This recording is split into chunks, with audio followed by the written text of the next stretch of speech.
Fala pessoal, tudo bem? Estamos aqui em mais um episódio do podcast da Escola de PI. Obrigado pela sua audiência, espero que você esteja gostando da gravação do nosso podcast. Vamos continuar aí 2023 embalado, trazendo profissionais da PI, também eventualmente mais para frente empresários para falar sobre propriedade intelectual, a importância da propriedade intelectual nos dias de hoje, né? E hoje eu trouxe um convidado mais que especial, Raul Murat. Raul, ele é sócio do Denis Borges Barbosa Advogados, trabalha com causas de alta complexidade, tanto do consultivo ao litígio, né, envolvendo propriedade intelectual.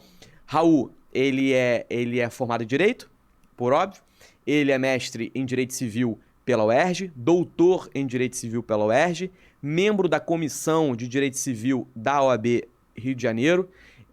Raul, professor da PUC-Rio, né? Mais importante falar sobre isso também. Raul, eu queria que você começasse falando, apresentando como que começou o seu interesse pelo direito, né? E também como que você ingressou na propriedade intelectual. Olá pessoal, tudo bem? Daniel, é um prazer em ter sido convidado para falar para esse grupo seleto. Espero poder contribuir um pouquinho.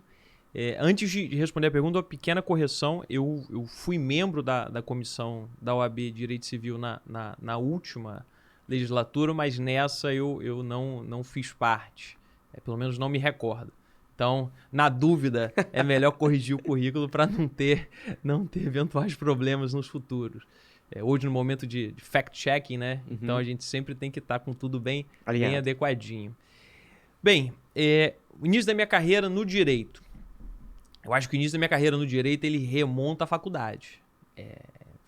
Eu, diferente do que eu vejo dos meus alunos, eu sou professor da PUC-Rio também, da graduação e das especializações lato sensu em propriedade intelectual e em contratos e em outras áreas do direito civil. Diferente do que eu vejo comumente dos meus alunos, eu, na faculdade, eu tive um caminho duplo. E eu não só estagiava, como eu fazia pesquisa. E foi algo que seguiu de forma muito paralela mesmo. Acho que por cerca de 3 anos eu fiz pesquisa e iniciação científica e eu também estagiei em um escritório focado quase que exclusivamente em direito civil. E é claro que isso foi possível porque eu venho de uma cidade do interior, eu venho do interior do estado do Rio de Janeiro, Campos Goytacazes. Tudo era muito próximo, minha casa era próximo da faculdade, que era próximo do escritório que eu estagiava, o tribunal era um pouco distante para fins de campus da minha cidade, não para fins do Rio de Janeiro. O acesso ao professor da iniciação científica era mais próximo também. Para se compreender como o acesso era tão próximo, a gente virou amigo e hoje ele é padrinho da minha filha. Então é uma outra dinâmica que às vezes você não vê numa capital. Mas esse é o benefício de você estar no interior. Então o interior tem seus benefícios perante a capital. E aí, no meio dessa dinâmica, eu tive a possibilidade de contar com pessoas que me capacitaram profundamente na minha formação acadêmica. Então, na iniciação científica, o meu orientador, Alan Rocha de Souza, ele foi brutal, acho que essa é a palavra, ele foi brutal na forma de me incentivar, tanto a mim quanto ao meu co-pesquisador na época, Vitor Almeida, a nos incentivar a ler, pesquisar, estudar, escrever artigos constantemente. Então, ele sempre estava nos incentivando a estar diante de uma bibliografia atualizada no direito civil. E no escritório, eu era estagiário especificamente de 2 advogados. Um era um advogado acadêmico, extremamente técnico, ligado às teses mais atuais. Ele era professor de processo civil da minha faculdade, inclusive. E o outro era um advogado mais pragmático. Ele também era técnico, mas ele era muito mais pragmático. Ele era o que a gente costuma chamar de advogadão. E essa mistura foi essencial. Essa mistura foi fantástica, porque o advogado que era mais acadêmico, ele me ensinava, mas ele não me dava uma liberdade muito grande na conduta dos processos. E esse advogado que é um advogadão, no primeiro dia que ele veio conversar comigo, porque não foi ele que me contratou, quem me contratou foi o outro advogado, e atribuiu a mim ser estagiário dos dois. E aí, no dia que ele veio conversar comigo, ele perguntou, oficial, o que você espera do seu estágio? Essa pergunta foi fantástica. O que você espera do estágio? E eu não sabia responder, porque nunca tinham me perguntado isso, né? Nem eu sabia o que eu esperava do estágio. E eu falei assim, não, mas eu não sei o que eu espero. Ele, não, o que você espera? Você quer escrever petição? Você quer ir para fórum, tirar cópia? Porque naquela época tirava cópia, né? Hoje, processo eletrônico, você não tira cópia. Mas você quer ficar indo para fórum tirar cópia? Você quer ficar fazendo pesquisa aqui para mim? O que você quer fazer? Ele falou assim, porque tem estagiário que quer só ir para fórum tirar cópia. Faz parte. Aí eu falei assim, não, eu quero fazer petição. Fazer pesquisa, fazer petição e tal. E aí ele falou assim, então tá bom. Então tá tudo certo, a gente vai organizar isso aí. E aí no dia seguinte, que eu cheguei no escritório, em cima da minha cadeira, tinha 5 pastas. Cada pasta era uma pasta interna do escritório. Cada pasta tinha uma folha em branco grampeada, escrita em hidrocor vermelho grande, assim, contestação. Aí na outra, réplica. Na outra, petição inicial. Na outra, petição em provas. Era alguma coisa assim. E eu olhei aqui e falei, eu não sei, o que é isso aqui, né? Aí eu cheguei, peguei aquelas pastas, levei para aquele advogado. Primeiro perguntei aos outros estagiários, falei, quem deixou isso aqui? Eu falei, não, foi o Carlos Abreu que deixou aí, que era o advogado que eu era estagiário. Aí eu levei para a sala dele e falei, o que é isso aqui? Ele falei assim, você não disse que queria fazer petição? Então, tá aí para você fazer petição. Eu falei, mas eu não sei fazer petição. Aí ele, então vambora, me dá a pasta. Aí eu entreguei as pastas para ele, ó, pega aqui, ó, contestação, você vai pegar o modelo tal, que você vai ter como base, não é para copiar, mas tem como base e tal, lê as peças tais dessa pasta, estão aqui, pega isso aqui e tal, pá. Réplica, você vai pegar a inicial, vai olhar, lê a contestação, ver o que você pode rebater, segue nessa direção e vai. Petição em provas. E assim foi. Então, isso foi fantástico, porque desde o início eu tive uma orientação muito profunda sobre o que é fazer direito, das formas mais diversas possíveis. E isso me capacitou para a minha atividade de hoje em dia. Então, eu brinco, na verdade, eu costumo dizer que eu só estagiei em um único escritório e eu só advogo em um único escritório, que eu estou há 11 anos no escritório. 11. Não tem dúvida, entre 10 e 12. Alguma coisa nesse sentido. Então, joga 11. Então, eu estou há 11 anos nesse escritório. E eu só pude adentrar no escritório que eu estou e permanecer no escritório que eu estou como advogado, porque eu já tinha experiência como estagiário, que era uma experiência quase como advogado. Então, isso me permitiu seguir na carreira da melhor forma possível. Essa experiência de ter um advogado que de fato te forme é uma experiência quase que única, né? É um negócio um pouco raro, né? Eu agradeço a Deus por ter tido essa experiência nos escritórios que eu estagiei, principalmente no Dennis, onde eu tive essa formação, esse cuidado, principalmente por ser um escritório composto por acadêmicos, profissionais que botam a mão na massa ali da advocacia, mas também são acadêmicos, né? É interessante você falar desse seu diálogo, né?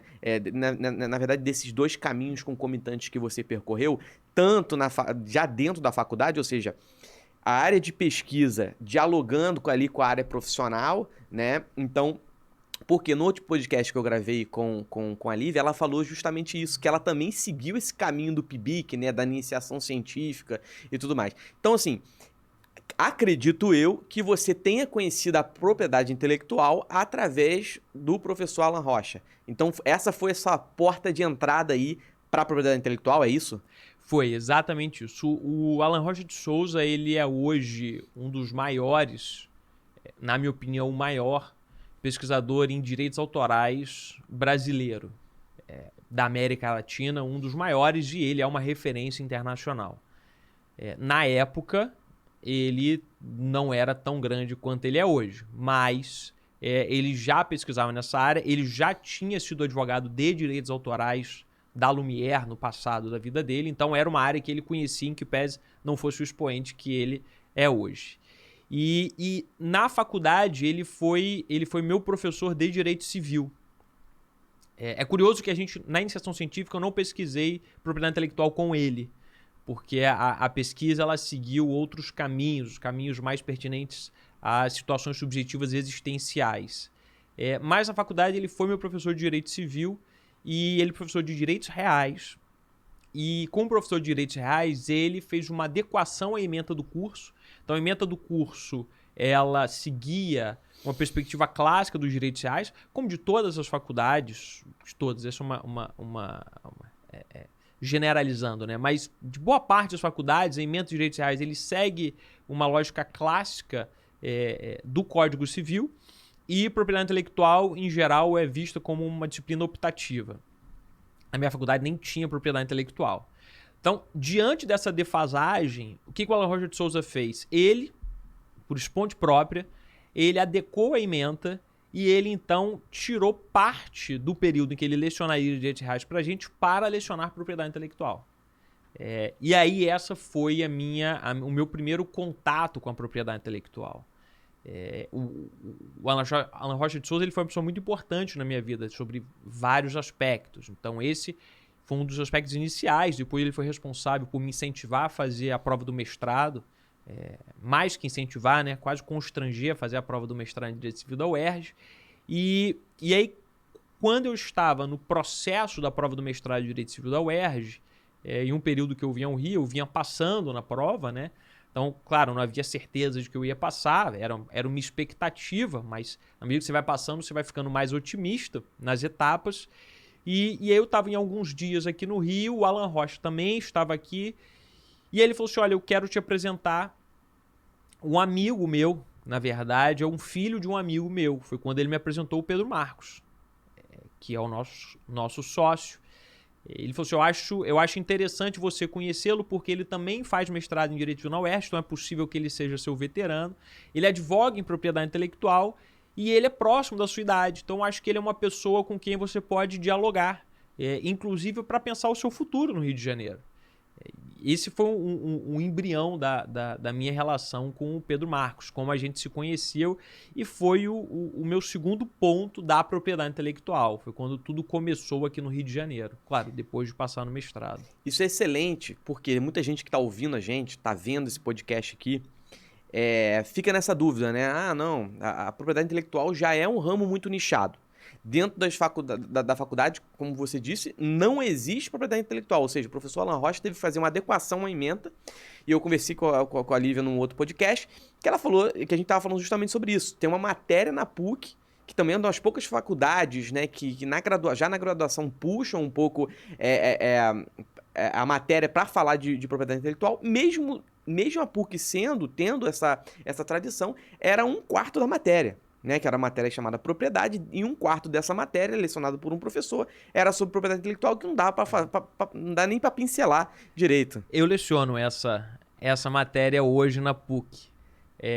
Não dá para fazer nada. Ela é 1/4 da matéria. No segundo semestre, você tem por volta ali de 4 a 6 dias de aula, a depender, na segunda metade do segundo semestre. Perdão, na segunda metade do semestre. Então você tem ali 4 a 6 dias de aula e aí o que se faz é uma aula para cada instituto, né? Então é um panorama geral do geral. Mas não tem essa possibilidade. E assim, nós aqui da Escola de PI, a gente vai buscar dar esse incentivo da inserção, né, da propriedade intelectual dentro do ambiente acadêmico como uma matéria efetiva. Por quê? Por conta da relevância, né? Mas voltando um pouco, você disse que você saiu do interior do estado e acabou desembocando na capital, né, no Rio de Janeiro. Você trouxe pontos a favor de ter morado no interior e de ter tudo a proximidade ali, tanto uma proximidade pessoal com profissionais dessa construção de relações e também a proximidade física com os ambientes ali onde você frequentava a faculdade, o escritório, o fórum que é um pouco mais distante, mas também era mais próximo. Então, assim, pra galera que tá assistindo a gente, que é do interior, né, e que vê, às vezes, a propriedade intelectual como algo muito intangível, como algo quase que inalcançável. Qual foi a importância de você migrar e quais foram as principais dificuldades e qual foi a importância de você migrar para a capital? Bem, o interior é fantástico. É claro que, como toda situação, ele possui aspectos positivos e negativos. Mas ser do interior, de uma cidade interior, não é demérito para ninguém. É claro que é possível que você não tenha acesso a certas informações de forma mais facilitada, como as pessoas da capital, mas o interior ele te permite uma série de benefícios. Então, desde os benefícios aqui já mencionados, você mora mais perto da sua faculdade, você mora mais perto do local que você faz estágio. Para você entender, eu ia para a faculdade, acabava a aula, eu voltava para casa, almoçava e tirava um cochilo de 30 minutos. E depois ia para o estágio. Então, isso é um benefício. Sim. Ah, mas não é um benefício em termos profissionais. Porque eu ia para o estágio descansado. Aproveitava o estágio intensamente. Quando eu comecei a fazer o estágio, não tinha lei do estágio. Então, não havia controle de horas para o estagiário. Eu chegava no horário que se requisitava que chegasse e eu ficava até tardar da noite no escritório. Porque eu queria, não era nenhuma exigência do escritório. Eu queria, eu gostava, eu estava aprendendo. Então ali eu estava com profissionais que me auxiliavam, o que tem tanto no interior como na capital também. Mas eu chegava no escritório descansado. E eu saía do escritório, chegava na minha casa em 15 minutos, andando. Não tinha um tempo de deslocamento. Em termos de formação, ainda tem um outro aspecto muito relevante no interior. Eu, como estagiário no interior, a única coisa que eu não fiz foi audiência. Porque também é impossível que um estagiário faça audiência no lugar de um advogado. Sim. Mas eu fiz petição, protocolei petição, tirei cópia, despachei com o assessor de juiz, despachava com o juiz, despachava com o membro do Ministério Público, despachava com assessor de membro do Ministério Público. Eu tinha, como estagiário, acesso a praticamente todos os profissionais do direito que estavam ao redor da minha atividade. É comum numa capital haver juízes que não atendem estagiários. Faz parte. Afinal, o estagiário está ali como suporte ao advogado. Quem assina a petição é o advogado.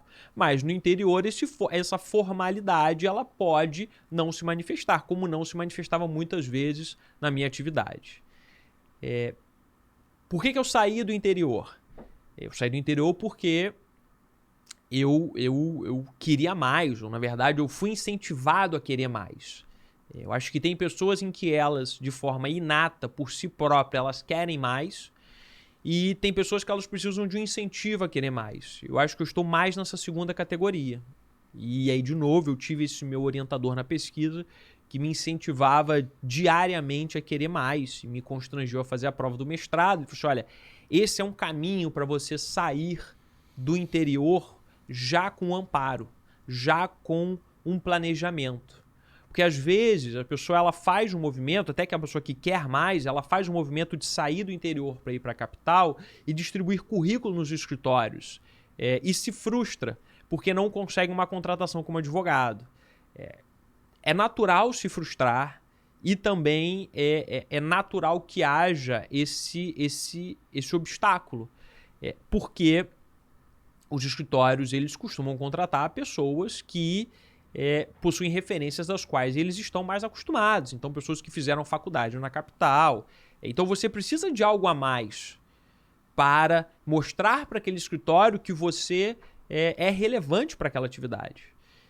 Então, eu fiz a prova do mestrado de Direito na UERJ, passei, foi quando eu vim para cá e o que me abriu portas para a minha nova vida. Eu sempre costumo dizer que, pelo menos na minha perspectiva, mestrado não traz dinheiro para ninguém. Não é uma percepção automática de enriquecimento financeiro.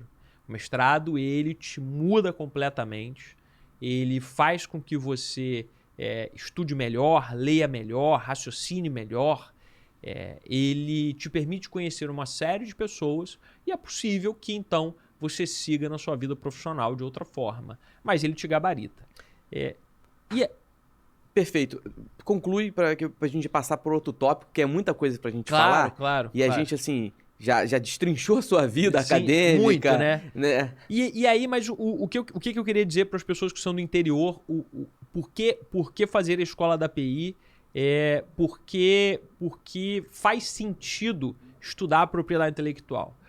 Porque estudar propriedade intelectual e por meio de um certificador, que a escola da PI vai te certificar, né? Pelo menos essa, eu acredito que essa seja a finalidade.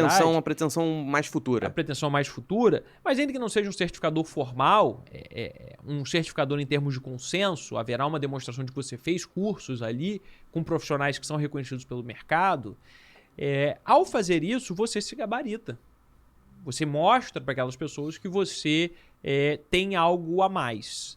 E mesmo que você não queira fazer um movimento para capital, a propriedade intelectual ela existe em todos os lugares do mundo e em todos os lugares do país.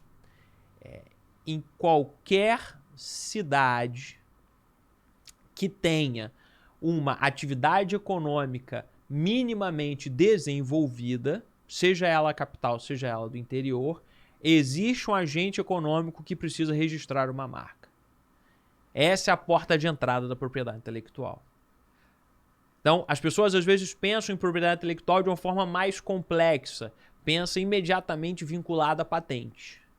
De fato, numa cidade do interior, é possível que haja dificuldade em encontrar um agente econômico que tenha interesse ou sequer saiba que precisa proteger aquela tecnologia desenvolvida por ele. Porque é bem provável que haja agente econômico que desenvolveu alguma tecnologia. Às vezes ele só não sabe que aquilo merece proteção por propriedade intelectual.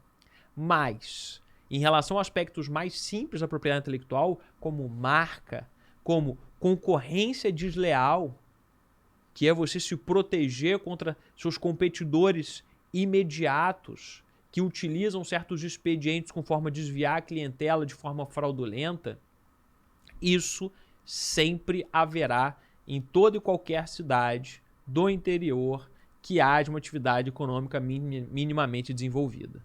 Então, faz sentido estudar propriedade intelectual. É uma forma de se distanciar do mar comum da advocacia. Não, é excelente você já entrar nesse tema, porque é justamente sobre isso que eu quero falar.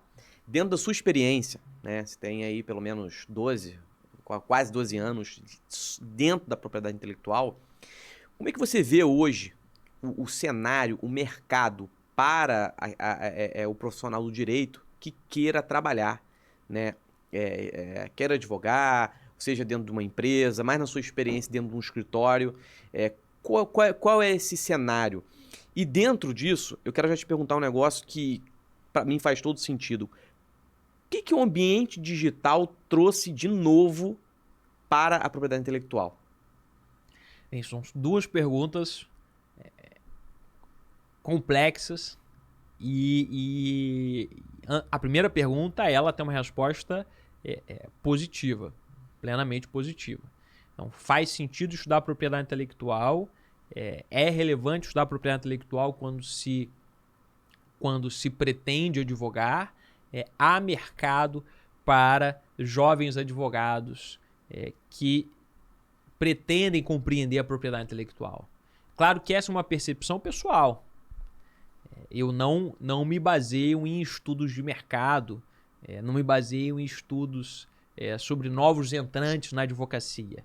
Mas, como dito, estou no mercado há 10, 11, 12 anos e o que se verifica é que há um surgimento constante de novos entrantes na seara de propriedade intelectual.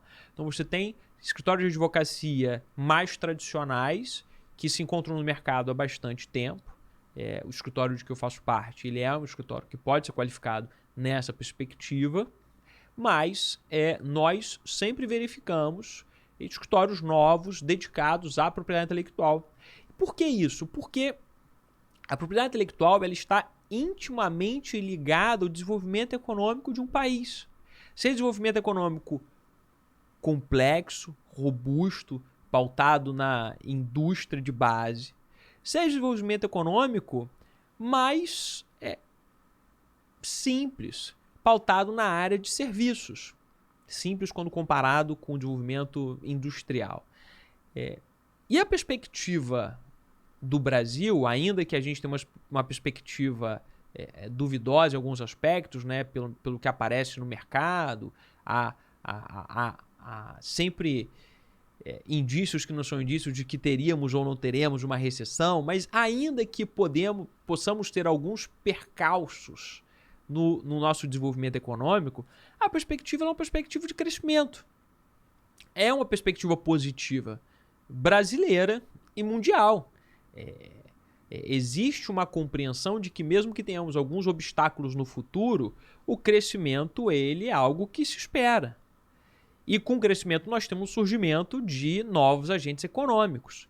Novos agentes econômicos demandam assessoramento em propriedade intelectual para depósito e registro de marca, para redação de instrumentos contratuais que possuam cláusulas com fins a evitar a prática de concorrência desleal por ex-prestadores de serviço, por ex-funcionários. Alinha-se a propriedade intelectual, não faz parte integrante especificamente, mas é intimamente vinculada à propriedade intelectual à estratégia de defesa com práticas de concorrência desleal e de defesa por meio de instrumentos contratuais. Então, a redação de cláusulas de não concorrência, a redação de cláusulas de não solicitação de ex-funcionários ou de clientela, a redação de cláusulas de segredo de indústria ou negócio, a redação de cláusulas de proteção de certos inventos. É preciso que haja a redação dessas cláusulas nos instrumentos contratuais com prestadores de serviço, com funcionários, com fins a dar maior segurança ao agente econômico. E mesmo aquele que atua no ramo de serviços, na verdade, especialmente aquele que atua no ramo de serviços, ele deve recorrer a esse tipo de atividade, porque dificilmente o ramo de serviços ele atrairá proteções mais robustas da propriedade industrial, como patente, desenho industrial. Marca com certeza, mas patente dificilmente. Uma atividade de serviço vai ser compreendida como uma solução técnica para um problema técnico, que é o que se demanda para a patente. Mas há ali segredos, há ali certos elementos que aquele agente desenvolveu e que fazem a atividade dele ser especial. E diante disso, ele utilizará desses instrumentos contratuais para se proteger com aqueles que se relacionam com ele.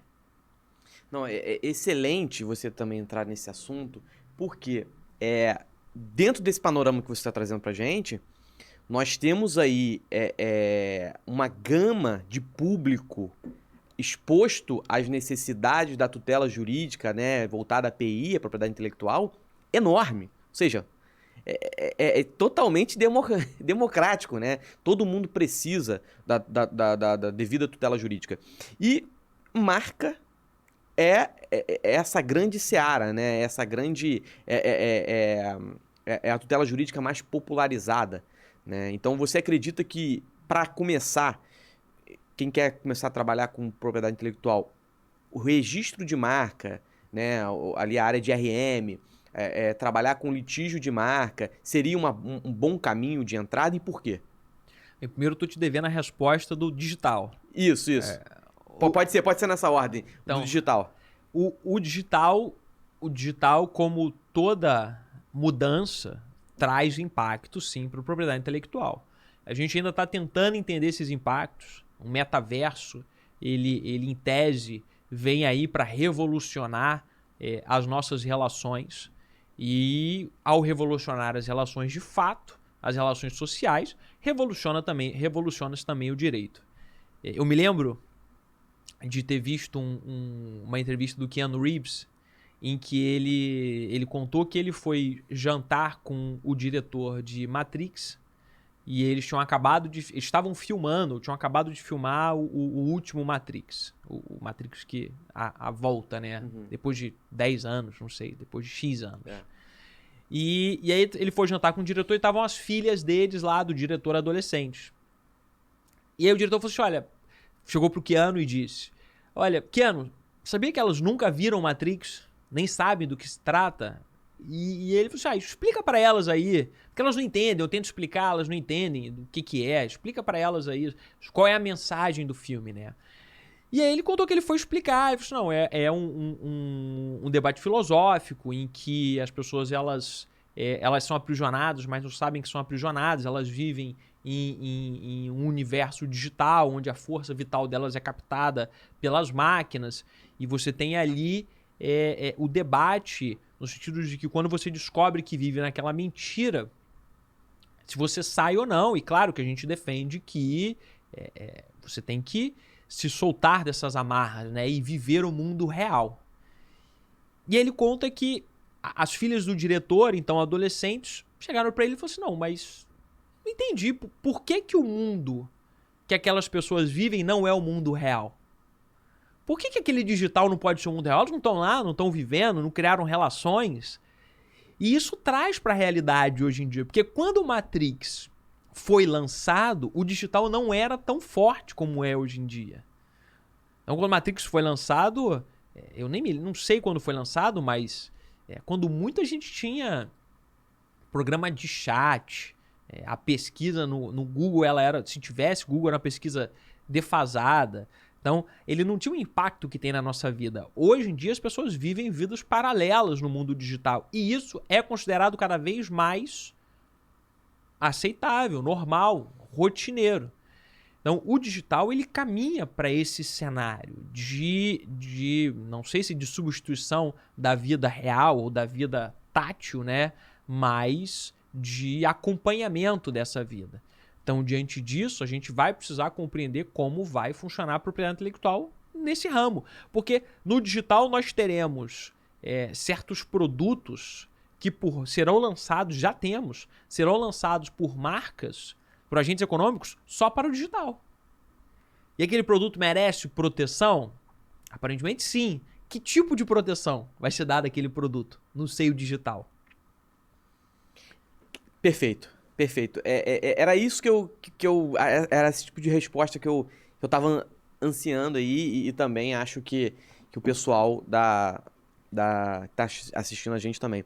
E eu acredito que o ambiente digital, eu tenho falado isso em outros podcasts, o ambiente digital ele é o grande hall de encontros de marcas, de agentes econômicos, né? Ou seja, existe um encontro até mesmo intercontinental, né? Então você ali vai tentar pegar um subnick ali para você, escola de PI, né? Vou pegar o subnick ali, poxa, já tem um cara lá na Coreia que de alguma forma pegou esse subnick para ele. Então você já tem esse embate, né? Esse confronto, e as pessoas começaram a se encontrar no ambiente digital. Isso foi muito acelerado, essa questão do ambiente digital, na pandemia. As pessoas começaram a ir para o digital para sobreviver, né? Essa é uma verdade. Até a tia lá do bolo de pote, que ia nos escritórios, batia de porta em porta para vender o bolo de pote, ela foi pro Instagram, entendeu? Começou a divulgar. A pandemia trouxe o que era um caminho óbvio, ela acelerou. Então a gente saiu até uma reportagem recentemente, né? Uma notícia, na verdade, recentemente, falando que o registro de marca, por exemplo, aumentou 57% na pandemia. Claro, existem os pontos pró e contra, né? Contra é o aumento de golpe, muito golpista na área de RM, né? Mas por conta desse encontro, ou seja, você vai para a internet, você vai lá, bota um subnick, ou senão você começou um boom da galera querer registrar a marca de pijama, né? Cara, uma galera, assim. E aí você vai lá e encontra a pessoa que está registrando, está com a marca parecida com a sua, ou seja, corro no NPI, vejo se tem algum tipo de registro, não tem, vou registrar. Primeiro, o que eu vou fazer? Vou impedir a outra de usar. Então, esse ambiente de competição, ele foi muito acelerado na minha concepção, não sei se você concorda, né? E aí, dentro de RM, de registro de marca, né? Você acha que esse é um caminho, é um bom caminho para começar na propriedade intelectual? Por quê e como migrar também para outras áreas, como... E acho que a gente pode falar bem brevemente sobre desenho industrial, né? O que é de fato desenho industrial, como se trabalha com desenho industrial, registro de software, patente, direitos autorais, e começando com RM aí bem superficialmente, bem objetivo para a gente ter esse panorama geral. A proteção marcária, a atividade na proteção marcária, ela me parece de fato, a porta de entrada da propriedade intelectual, junto com a concorrência desleal, com a vedação à concorrência desleal. Isso se dá porque são institutos do direito que eles são dotados de maior simplicidade quando comparados com os outros institutos da propriedade intelectual. A patente ela tem uma complexidade técnica indissociável, direito autoral tem uma complexidade jurídica mesmo. O direito autoral ele parece fácil, mas ele não é tão simples quanto parece. Ele tem uma grande complexidade jurídica. Software também. Tem programas de computador, que na verdade é o nome da lei, né? A gente fala software, mas a lei é a lei de programas de computador. O DN sempre corrigia isso. Ele também tem uma grande complexidade técnica. Marca, ela tem essa proximidade mais próxima com o dia a dia. Então, em propriedade intelectual, as pessoas brincam, os advogados de propriedade intelectual sempre brincam, né? Dizendo que a propriedade intelectual ela está ao nosso redor. Então, a gente tem aqui o microfone, que tem uma tecnologia embutida no microfone, que é protegido ou foi protegido por patente. Tem aqui uma marca do microfone, então representa essa marca possivelmente uma marca registrada. O microfone ele tem um design que, em tese, não aparenta ser um design vinculado a uma funcionalidade, mas um design ornamental, o que seria, então, protegível por desenho industrial. Então, a propriedade intelectual ela está ao nosso redor. Isso aqui a gente está dentro de uma sala fechada gravando um podcast. Então, a gente nem foi à rua, né? E nessa proximidade, a marca ela é o que traz mais proximidade intuitivamente. E aliado a isso, a legislação regente do sistema marcário ela é uma legislação também dotada de um pouco mais de simplicidade. Então, os artigos da Lei 9279 de 96, que é a Lei de Propriedade Industrial, ele tem alguma simplicidade em relação à marca. Então, sim uma atividade em que é mais intuitivo para o estudante, para o profissional entrante na propriedade intelectual, perceber de forma mais fácil, estudando pelos cursos, lendo eventualmente o manual de registro de marcas do INPI, que é extremamente didático. Isso facilitará na formação dele. Aliado à marca, como eu havia dito, a vedação à concorrência desleal também é um ramo de atividade mais simplificado quando comparado com os demais. É claro que ela tem suas particularidades, é recheada de particularidades, mas ela também é mais simplificada. Eu acredito que o primeiro passo ele é sempre o mais importante, né? Sair da inércia. Então, o Van Gogh ele tem uma carta escrita para o irmão dele, o Theo, em que ele relatava a crise da tela em branco. E ele dizia que aquela tela em branco ela era amedrontadora, ela era desafiadora, ela era opressora e que ele precisava fazer uma força descomunal para conseguir então dar a primeira pincelada e desafiar aquela tela, então dominá-la. Esse relato, ele, de certa forma, ele pode ser transpassado não é a melhor palavra, ele pode ser transmutado, transladado para a propriedade intelectual também. Então, a propriedade intelectual, vista de fora, ela é desafiadora, ela é amedrontadora, ela é opressora, porque ela é um ramo específico do direito. Então, o primeiro passo ele é importante. Entra-se por marca. O profissional, então, ele verifica que ela é difícil, que ela é técnica, mas que ela é acessível. Então, essa história de que isso aqui é para 2 ou 3, né? Isso aí faz parte mais de um discurso de restrição da entrada de novas pessoas. Não é assim. Propriedade intelectual não é para 2 ou 3. Ela demanda interesse, estudo, dedicação. Mas, uma vez que se inicia com a marca, se verifica então que aquilo ali é viável, é factível. E daí em diante é possível seguir com os estudos. Seja estudo de forma autodidata, seja estudo complementar por meio de cursos. Então, o curso... Não é curso o nome. Qual é o nome? Uma Introdução à Propriedade Intelectual, do professor Denis Borges Barbosa, segunda edição, se encontra disponível online, gratuitamente. Não é o livro mais atualizado. Até porque o professor Denis Borges Barbosa já faleceu há alguns anos e aquele livro ele também não atualizava. Depois ele escreveu o tratado. Mas as bases da propriedade intelectual lá estão. Os conceitos básicos se encontram lá. Aquilo ali é ouro. Aquilo ali é ouro. E está de graça, online, disponibilizado pelo próprio autor na época. Então, é possível migrar. E aí as pessoas, então, migram para outros ramos. Outros ramos da propriedade intelectual, né? Outras atividades. Como dito, patentes, desenho industrial, programas de computador. Cada um tem suas especificidades. O desenho industrial ele é uma proteção de uma forma plástico-ornamental de um conjunto de linhas e cores. Então, e ele se encontra permeado na nossa vida também. O que é o desenho industrial? É aquele design que tem por finalidade embelezar ou atrair os olhos do consumidor para determinado produto.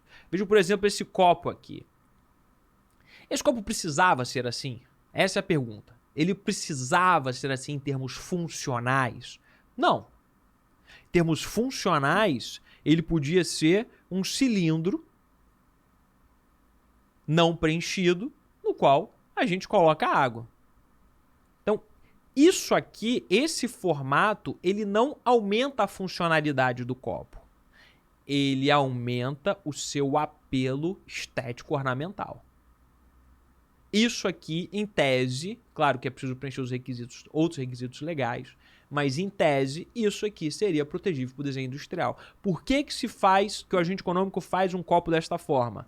Para o consumidor, quando olhar na prateleira da estante um copo cilíndrico e um copo dessa forma, o copo cilíndrico custando R$ 5,00, um copo dessa forma custando R$ 30,00, ele entenda por que esse copo custa R$ 30,00. Pode ser que nem se justifique os R$ 30,00, mas aos olhos do consumidor pode ser que ele crie o seguinte raciocínio: esse copo ele não é cilíndrico como o outro, ele tem todo um trabalhado na haste dele que liga a base com a parte onde está a água, ele tem todo um trabalhado na parte em que eu pego, então de fato ele tem uma criação ornamental diferente. Isso é o desenho industrial. Trazer apelo ao produto para o consumidor, ou para a clientela, se preferir utilizar clientela. As patentes se dividem entre patente de invenção e patente de modelo de utilidade. Elas já tratam de uma área da inventividade um pouco mais complexa. Então, elas cuidam de soluções técnicas para um problema técnico, quando falamos de uma patente de invenção, ou ela cuida de uma adaptação de forma a algo que já existe com a finalidade de criar um melhoramento na funcionalidade ou na utilidade de determinado produto. Então ela demanda ali uma efetiva criação que vise resolver um problema da realidade. Uma patente de modelo de utilidade clássica no Brasil era o escorredor de arroz. Então, o escorredor de arroz, né, em que você tinha ali uma parte vazada que passava água, uma parte não vazada em que a pessoa ia jogando o arroz para o lado, porque era preciso catar o arroz naquela época, lavar o arroz, catar o arroz. Você tinha junto com arroz pedra, galho, arroz ruim, feijão também. Então, ele fazia sentido naquela época, se solucionou o problema, porque antes se usava uma bacia, que a água não vazava. Então, ficava um monte de água com arroz e a pessoa tinha que colocar a mão e catar o arroz naquilo. Então, uma senhora que inventou o escorredor de arroz, se não me engano era uma dentista, ela então patenteou para o modelo de utilidade aquela invenção. As patentes de invenção elas estão todas ao nosso redor, estão relacionadas a medicamentos, a defensivos agrícolas. Elas representam de fato um exercício de inventividade mais complexo e mais profundo. E direitos autorais, né? Tem essa questão do... os direitos autorais ele não depende de um registro, né? Tem a possibilidade de registro. Como é que funciona? Como é que é trabalhar com direitos autorais? Um panorama muito geral para a área de consultivo, né? Aquela assessoria que você vai dar para o cliente no dia a dia, por exemplo, se você está ali advogando para uma gravadora, ou alguém que desenvolve alguma coisa na indústria fonográfica, né? Ou se não, qualquer outro ramo artístico, né? Como é que funciona essa assessoria, bem rapidamente, e também a proteção jurídica disso? Direitos autorais. A proteção por direitos autorais, ela decorre da simples criação e eventual publicização daquela obra criada. Ela não demanda registro. Essa é uma condição decorrente da Convenção de Berna, que é um tratado internacional que sedimentou as bases mínimas de proteção por direitos autorais. Posteriormente foi incorporado pelo Acordo TRIPS, que então solidificou as bases mínimas de proteção da propriedade intelectual como um todo.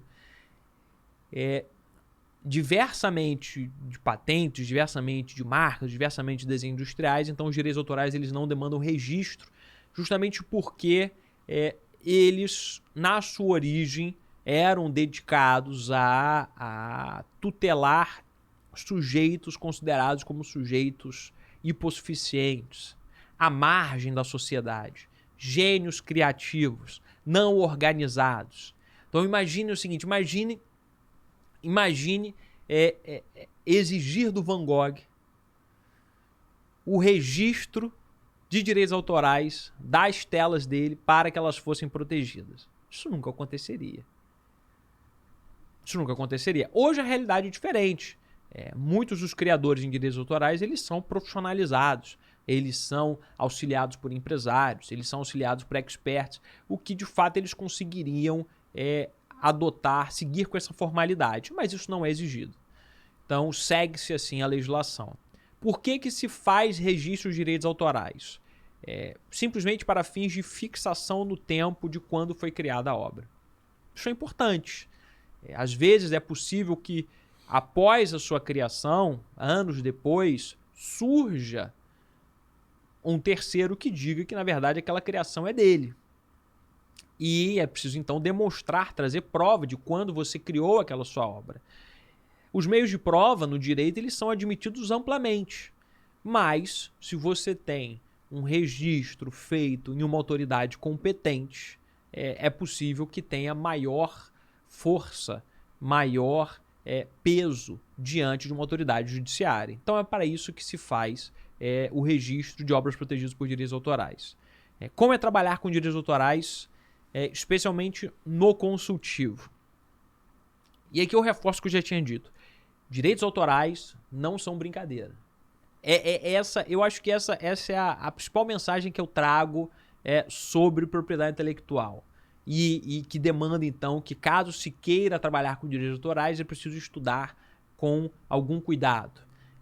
Parecem simples, parece fácil, parece algo pueril, mas a lógica dos direitos autorais ela é regida por princípios e pressupostos muito próprios, que não são misteriosos. Eles estão ali retratados pelos autores, estão nos livros, decorrem da legislação, basta saber. E diante disso, os contratos eles precisam ser permeados por uma série de redações nas suas cláusulas de forma muito específicas, como a amplitude da seção. Então, contratos de direito civil, em que é muito comum, em seções de direito, haver uma cláusula genérica, a parte ela cede o direito de forma ampla e restrita e irrenunciável. E ponto, isso já está suficiente na maioria das vezes. Em direitos autorais isso não é suficiente. A seção de direitos pertinentes aos direitos autorais ela precisa trazer de forma pormenorizada o objeto, os motivos não, mas o objeto e a destinação para a qual é feita a seção. Então, é feita a seção de direitos daquela obra audiovisual, isto é, daquele filme, para quê?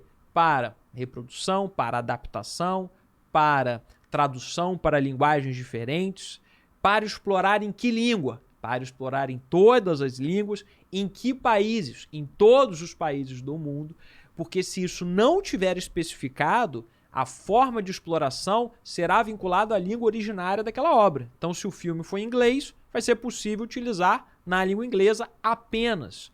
Se o filme foi lançado apenas no Brasil, a rigor, a seção do direito será vinculada apenas ao Brasil. porque não foi especificado os demais países, os demais locais para onde teria sido feita a cessão. Não, perfeito. Essa visão geral é muito importante, né, para o profissional que quer trabalhar com PI. E ter essa noção de profundidade e de necessidade de estudo e capacitação, né? Fazendo um resumão do que eu aprendi aqui na nossa conversa E eu percorri um caminho parecido, né? Não exatamente igual, mas parecido. Então, o que eu trago de relevante, né? O que o Raul trouxe, na verdade, de relevante pra gente aqui ele começou a percorrer a carreira que hoje vai se desabrochando ainda mais, né? Uma carreira de sucesso, já um nome muito consolidado no mercado de PI, um advogado já bem reconhecido. Ele começou lá na faculdade, há 15 anos atrás, né? Há 13 anos, mais, né, Raul? Eu entrei na faculdade em 2005, formei em 2010. Então, é uma construção contínua, né? Então, até você chegar num patamar como esse. Então, ele teve um envolvimento acadêmico muito forte, estudo, fez iniciação científica, trabalhou em escritórios onde ele teve a oportunidade de desenvolver, né, todos os ofícios de um advogado. Então, esse network, né, e você veio a ser sócio do Dennis, não só pela sua capacidade, mas também pelo network que você conseguiu construir. Isso é extremamente importante, né? Existem vários caminhos e, na verdade, você não tem que percorrer apenas um caminho, você tem que percorrer diversos caminhos para chegar, né, a conseguir se estabelecer no mercado. Então, o network, seja dentro do ambiente acadêmico, seja na escola de PE aqui, que a gente está construindo isso, se mostrar, né, a sua capacidade, o seu esforço, né, se capacitar. A gente não sabe qual caminho que vai dar certo. Exato. Então, por isso que não dá para escolher apenas um.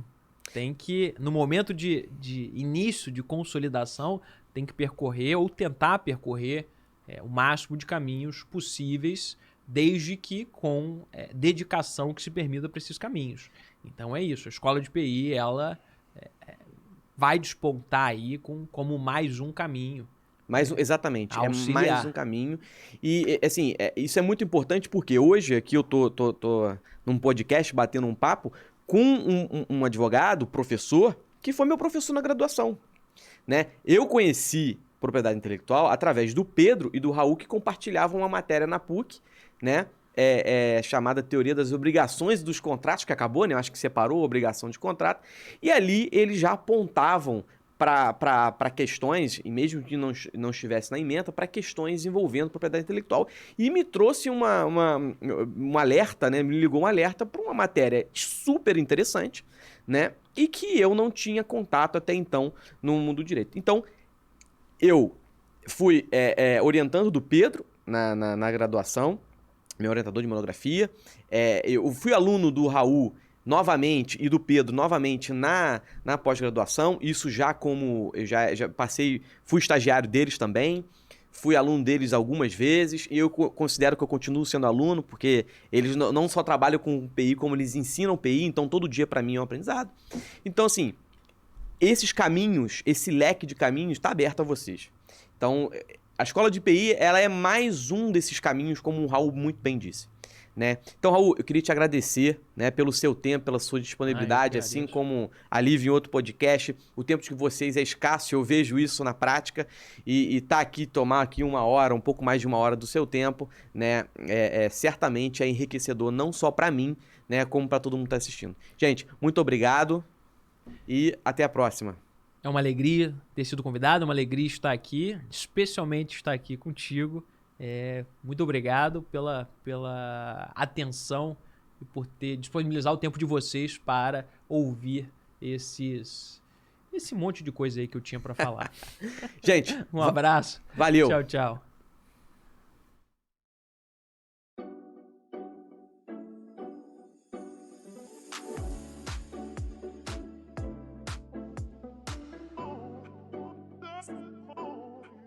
That's